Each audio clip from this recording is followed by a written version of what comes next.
मदरसे के लिए चंदा क्यों मांगते हो? मुजफ्फरगढ़ में उस्ताद जल्लाद बन गया। तालिब इल्म को जंजीरों से बांधकर तशद्दुद का निशाना बना डाला। वालिदैन की शिकायत पर पुलिस ने मुकदमा दर्ज करके उस्ताद को गिरफ्तार कर लिया है।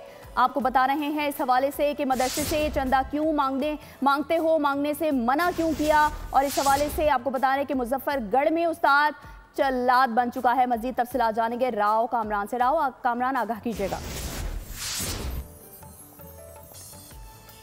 तालिब इल्म को मुबैना तौर पर जंजीरों से बांधकर तशद्दुद का निशाना बना डाला है। ये फुटेज आप देख रहे हैं किस तरीके से बच्चे को जंजीरों से बांधा हुआ है। वालिदैन की शिकायत पर मुकदमा दर्ज कर लिया गया है। पुलिस ने उस्ताद को भी गिरफ्तार किया है। मजीद तफसीलात जानेंगे राव कामरान से। राव कामरान, आगाह कीजिएगा।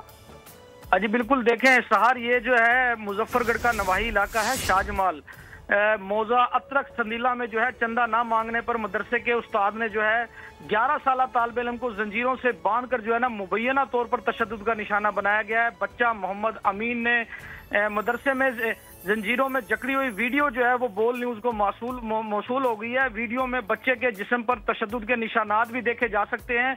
बच्चे के वालिद के मुताबिक बच्चे ने बताया कि चंदा ना मांगने पर मदरसे के उस्ताद अब्दुल हफीज ने जंजीरों से बांधकर तशद्दुद का निशाना बनाया। वीडियो मंजर आम पर आने के बाद जो है SHO थाना शाहजमाल शाहिद रिजवान जो है मोहटा ने 11 साल अमीन को बाजियाब करवा लिया है। पुलिस के मुताबिक मुतासरा बच्चे के वालिद मोहम्मद अख्तर की मुद्दत में मुकदमा भी दर्ज कर लिया गया है और मोहम्मद अब्दुल हफीज नामी जो मदरसे का उस्ताद है उसे भी गिरफ्तार कर लिया गया है। जी ठीक है राव कामरान, आपका बहुत शुक्रिया। सब्सक्राइब करें और बेल दबाएं ताकि कोई खबर रह न जाए।